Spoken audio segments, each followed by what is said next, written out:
Salut tout le monde, aujourd'hui dans l'émission, on va parler de termes un peu bizarres qu'on entend parfois, pour parler principalement de ceux de ma génération, qu'on appelle les millénials ou la génération Y. Bon, ils sont bien gentils de nous donner des noms, mais ça sort d'où ces conneries? Alors j'ai voulu m'enseigner un peu. Alors en gros, c'est des chercheurs, des scientifiques en études sociales, comportementales, qui étudient l'évolution humaine, enfin bref, ils ont chacun un bagage qui justifie leurs conneries, qui ont décrété des tranches de génération parce que ces générations avaient quelque chose de différent par rapport à la génération d'avant. Alors déjà, pourquoi génération Y? Parce qu'on suit la génération X. Voilà, tout simplement. Donc après, pourquoi génération X? Bah voilà, on ne sait pas non plus, on ne sait pas si c'est à cause des hippies, si c'est à cause de Malcolm X ou à cause du début du porno au cinéma. Mais enfin bref, on est la génération Y. Ouais, pourquoi pas. Ensuite, pourquoi millennials? Alors, c'est pas pour une question de millénaire, parce que dans ce cas-là, ça aurait été la génération d'après, qui commençait un nouveau millénaire. Nous, on est la génération qui a fini le millénaire précédent. Non, c'est parce que on a connu l'avènement de l'électronique grand public et qu'en gros, on est né avec le mode d'emploi en tête. C'est-à-dire que ceux de ma génération, quand on est né, on savait se servir d'une télévision alors que nos parents devaient lire le mode d'emploi. Ouais, en fait, on se contentait de faire ce que nos parents faisaient. C'est un peu débile comme raisonnement. Bon, enfin bref. Alors, à qui s'adresse cette génération milléniale? Alors déjà, c'est déjà ça qui est bien, ils sont pas d'accord sur les dates. Faut quand même faire fort. Alors il y a celui qui prend pas de risque, qui dit: «Les millénials, c'est de 1980 à 1999». En gros, à peu près une vingtaine d'années, hein, on va dire. Bon, il prend pas de risque, hein. Après, il y a celui qui veut être précis, qui dit: «Non, mais par rapport à tel événement, machin, ils ont pas connu la guerre froide, ils ont pas connu ci, ils ont connu ça», donc lui, il établit entre 1984 et 1996. Alors moi, je vais vous le dire tout simplement, pour moi, il y a beaucoup, beaucoup plus simple. Parce que qu'est-ce qu'on pourrait dire être vraiment les millénials? Bah, c'est ce qu'on appelle plus ou moins en France la génération Dorothée, donc de 78 à 97, pour avoir Récréa 2 et Club Dorothée ensemble. Et même là, on ne serait pas tout à fait d'accord, puisqu'entre les fans de Récréa 2 et les fans du Club Dorothée, il y a des divergences. Donc, même là, ça serait pas correct, et en plus, ça serait qu'en France. Mais bon, admettons, on va dire les années 80-90. Avènement de l'électronique grand public. Oui, effectivement, à partir des années 90, surtout, de plus en plus d'électroniques sont arrivées dans les jeux. Mais quand je parle pas de jeux vidéo, parce que les jeux vidéo, ce serait plus les années 80, avec l'arrivée de, surtout de la NES, parce que bon, avant, il y avait quand même les Atari, les Amstrad et compagnie, mais c'est quand même principalement à partir de la NES, de la Master System, des choses comme ça, à partir vraiment de Nintendo, donc surtout la Game Boy, donc vraiment les années 80 que c'est devenu quelque chose de beaucoup plus courant d'avoir une console à la maison. Mais je vais revenir sur les jeux. Oui, à partir des années 90, on commençait à nous mettre de l'électronique dans tous les jeux. Même si c'était juste une petite loupiote, un petit bruit, un machin, on avait de l'électronique dans les jeux. Vous prenez même les jeux les plus simples, le bon vieux toucher-coulé que vous faisiez sur un papier, à partir des années 90, vous commenciez à avoir des toucher-coulés électroniques. Donc c'est, oui, effectivement, on peut dire, on est né avec de l'électronique en main. Mais bon, dans ce cas-là, quel est leur autre argument? Le cinéma d'action. Ah, pourquoi il y en avait pas avant? Non, mais le principe du gros blockbuster. Alors dans les années 80, on avait la guerre, Arnold Schwarzenegger, Sylvester Stallone, qui étaient les 2 piliers du cinéma d'action. Alors bien sûr, il ne faut pas oublier, d'autres acteurs qui ont énormément contribué, mais plus fin 80, début 90 quand même. Prenez Tom Cruise, quoique Tom Cruise, bon, cinéma d'action, oui, avec Mission Impossible, mais bon, c'était quand même plutôt le beau gosse de service, donc c'était plus des un autre registre.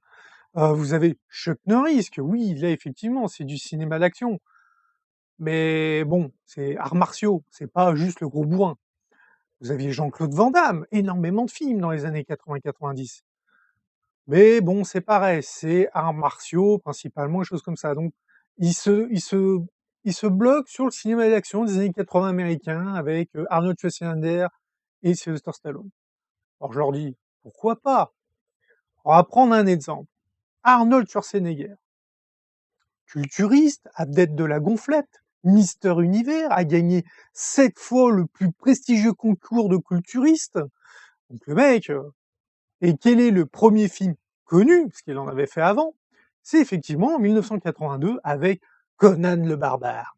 Ah, là, on voit vraiment la bestiace, bien musculeux, et c'est vraiment l'incarnation qu'on a du barbare dans les jeux de rôle. Quand Donjons et Dragons est devenu populaire dans les années 80, quand on vous disait un barbare, il pensait à Conan le Barbare. Il l'imaginait comme ça. Conan le Barbare, Conan le Destructeur. Vraiment, Schwarzy dans les années 80, c'était top. Mais si on se fie aux dates, si comme moi on s'arrête en 97 à la fin du Club Dorothée, ben en 97 il a joué Mr Freeze dans Batman et Robin. Voilà. Donc ouais, c'est la fin d'une génération, on peut le dire. C'est un exemple. L'informatique, bon, je suis désolé, mais dans les années 80, on était en macOS, fallait taper toutes les commandes à la main. On était en disquette 5 pouces 1 quart. Le 3 pouces et demi est arrivé plus fin 80, début 90. Ouais, vous aviez des ordinateurs, les Pentium n'existaient même pas. On était l'évolution chez Intel. On avait ce qu'on appelait les processeurs 486. C'est l'ancêtre des premiers Pentium. Le premier Pentium était au début appelé 586, puis en fin de compte, c'est resté Pentium. Donc avant, on avait les 486. Au début des années 80, on était à des 286. Vous aviez un ordinateur qui faisait genre 25 MHz de processeur. Vous appuyez sur le bouton on, vous allez faire à manger votre vaisselle, l'ordinateur a fini de démarrer. Il fallait 3/4 d'heure à l'ordinateur pour démarrer. C'était atroce.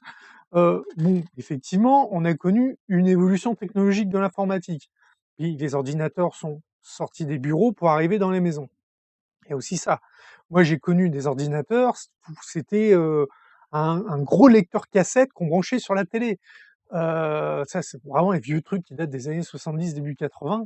Vous aviez un clavier qui était immense, c'était vraiment, vraiment bordélique. Je me rappelle même plus des noms, s'il y en a qui connaissent, parce que bon, Amstrad faisait quelque chose comme ça, mais Amstrad avait vraiment des vrais moniteurs. Là, je passe vraiment, vous branchiez sur la télé par l'antenne. Parce qu'avant, sur les télévisions cathodiques, vous aviez le canal 36 ou 37, je sais plus. Enfin, c'était le 36 ou le 37, qui était programmé pour servir d'auxiliaire. Parce qu'à l'époque, on n'avait pas le 0 ni le AV. Il n'y avait pas de 0, il n'y avait pas de AV, vous passiez par le canal 36, par l'antenne télé. Ensuite, on a eu la prise Péritel avec sa broche numéro 16 qui faisait basculer sur les AV automatiquement. Donc ça, c'est évolution technologique. À savoir que la prise Péritel, le vrai nom c'est la prise CAR, n'existait qu'en Europe. Parce que c'est pas un truc mondial, c'était en Europe, principalement. Donc, oui, on a connu tout un tas d'évolutions comme ça. Windows 3.1, qui est le premier navigateur avec des fenêtres, Windows 95, qui était génial, avec sa version A, B et C. Pourquoi 3 versions? Parce que c'est qu'à partir de la version C qu'on prenait en compte les ports USB. Et oui, on a connu l'arrivée des ports USB, l'arrivée des lecteurs CD, des lecteurs DVD, des premiers graveurs, qui souvent étaient externes d'ailleurs. On a même connu, comment ça s'appelait, sur la fin des années 90, le MD Disc. Ah, le MD Disc.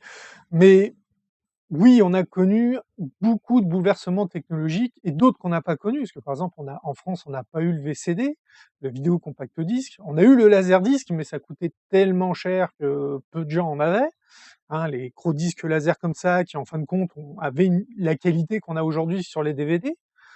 Donc forcément les Blu-ray sont meilleurs, mais la technologie de laserdisc s'est améliorée, hein. Les laserdiscs de maintenant, c'est comme le vinyle. Au début des années 80, on était toujours au vinyle, c'était le début de la cassette audio. Et donc, on a hérité du vinyle des années 70, qui était franchement dégueulasse. Ceux qui disent: «Ah, le vinyle, c'était génial, ce petit craquement, ce machin», c'est subjectif, ça concerne que vous. Parce que d'un point de vue technologique, le vinyle, c'était de la merde. C'était à peine la qualité de son était à peine meilleure que que les téléphones de l'époque. Et les téléphones de l'époque, c'était à la ramasse. La qualité d'échantillonnage était de l'ordre de 8000 et des brouettes, alors que les premiers CD audio étaient à 44 000. Un DVD audio, c'est 96 000. C'est la qualité d'échantillonnage n'est pas du tout la même. C'est vraiment, on a connu toutes ces évolutions et donc tous les problèmes sont liés avec. Voilà. Donc, oui, bon, maintenant, quand vous comparez un jeune de maintenant qui se met, son premier ordinateur est en Windows 10, si vous le mettiez sur un Windows 95, voire pire un Windows 3.1, il serait complètement perdu. Ce qui serait là, ça marche comment ce truc?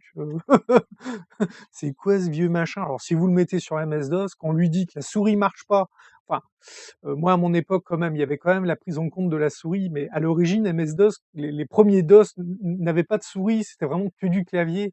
Tu faisais tout au clavier, toutes les commandes clavier et le clavier, fallait connaître une liste de commandes clavier phénoménale pour pouvoir faire quoi que ce soit dans son ordinateur, créer tous les dossiers à la main, rentrer, sortir des dossiers, fallait taper des lignes de commande, alors que maintenant tu le fais d'un simple clic.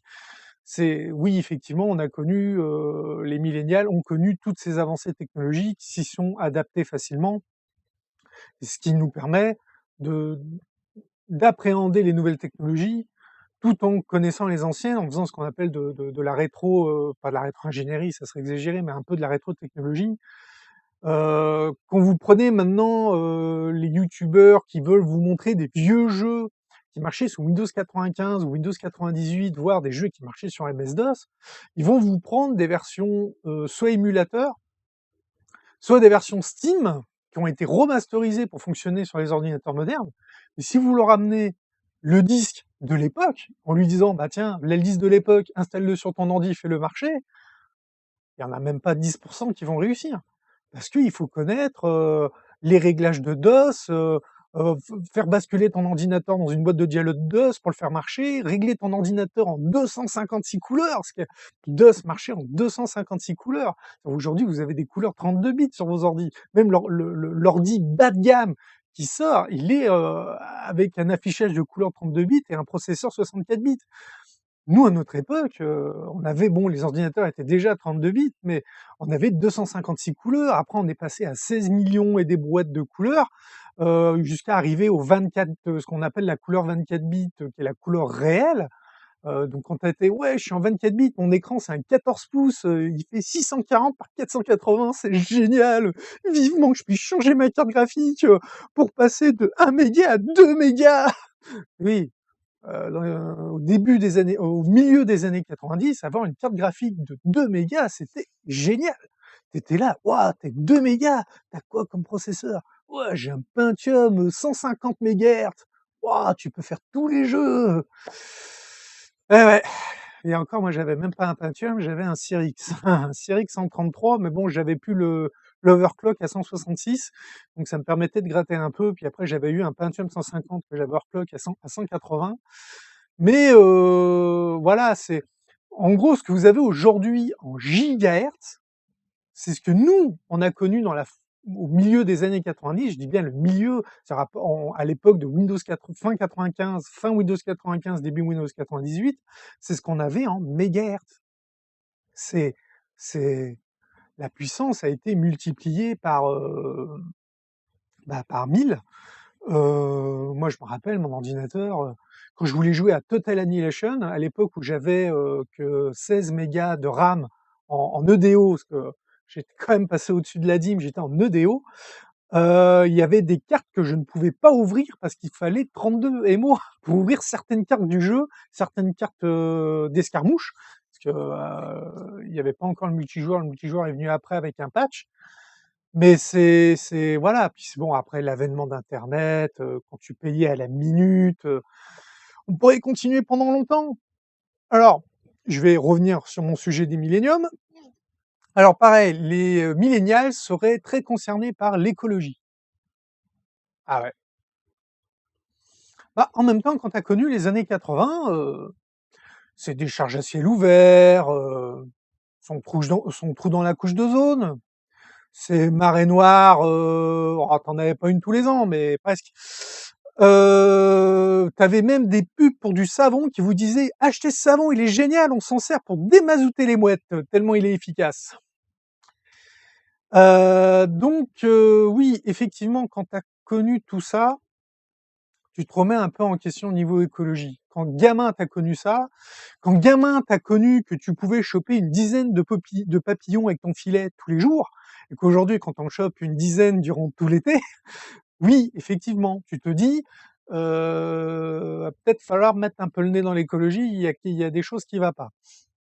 Donc, on a connu énormément de progrès, la fin des décharges à ciel ouvert. Moi, je me rappelle à l'époque, quand tu regardais un match de Marseille, et je précise Marseille, parce que dans la fin des années 80, début 90, c'était Marseille avec JPP et Cantona qu'il fallait regarder. C'était patateur, ils te marquaient, tu avais des buts à tous les matchs, des trucs phénoménaux. Et quand la caméra se levait un peu trop, bah, tu avais vu sur la décharge qui était pas loin du stade, avec ces mouettes, ces sacs en plastique qui volaient de partout et compagnie. Donc bon, tout ça, il y a plus. Marseille, ça s'est quand même amélioré. Il y a encore du boulot, mais ça s'est quand même beaucoup amélioré.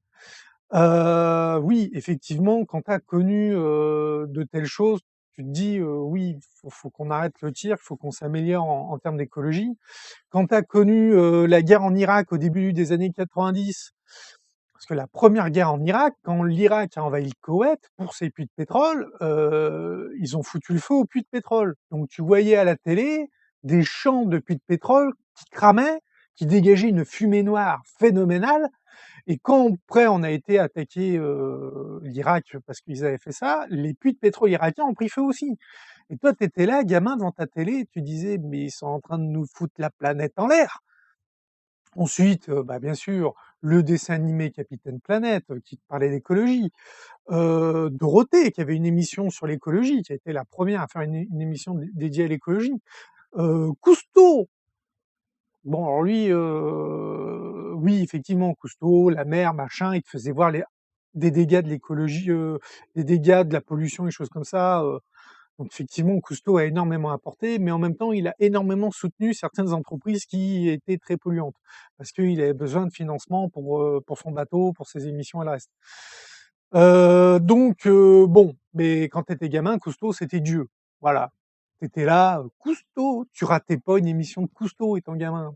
Déjà parce qu'il y avait rien qui pouvait lui faire concurrence, mais tu étais là, il te faisait voir des poissons sous l'eau, des machins, et quand tu voyais une tortue avec un pack de bière autour du cou, tu étais là: «Ah mais non, c'est pas bien!» Puis eux, ils allaient sauver la tortue. Du coup, tu voulais faire pareil, sauf que quand tu fais pareil, la tortue, elle te niaque. Parce que, bah, voilà, tu sais pas comment il faut gérer ça. Donc, oui, effectivement, les millénials, on peut dire qu'ils sont un peu plus, concernés par le sujet de l'écologie parce qu'on a connu, un peu l'extrême. Il faut savoir que ce qu'on subit aujourd'hui au niveau climat, c'est en grande partie la pollution des années 80. Parce qu'on dit toujours que l'impact sur le climat, le réchauffement climatique, c'est les 100 ans d'industrialisation, bah, les 100 ans industriels. Oui, mais au début de l'ère industrielle, ils étaient à la vapeur.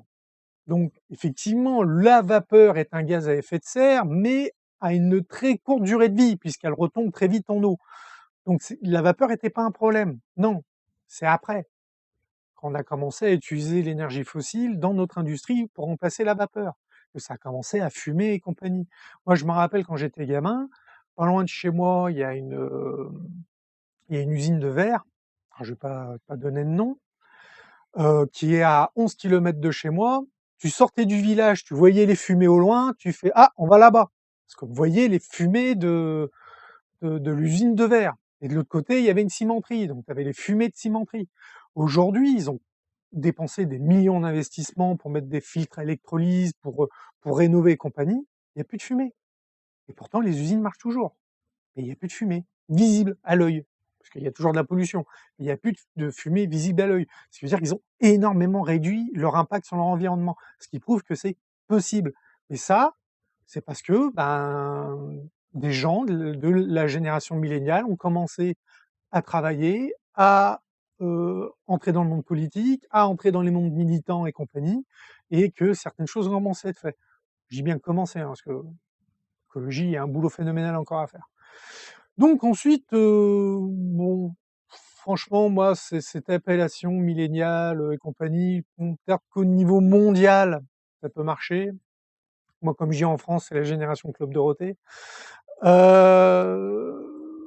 Est-ce que ces appellations sont justifiées, sont compagnie, qu'on gratte un peu, qu'on voit, oui, effectivement, des scientifiques, on fait des études, compagnie, bon, ouais, ok, c'est bien.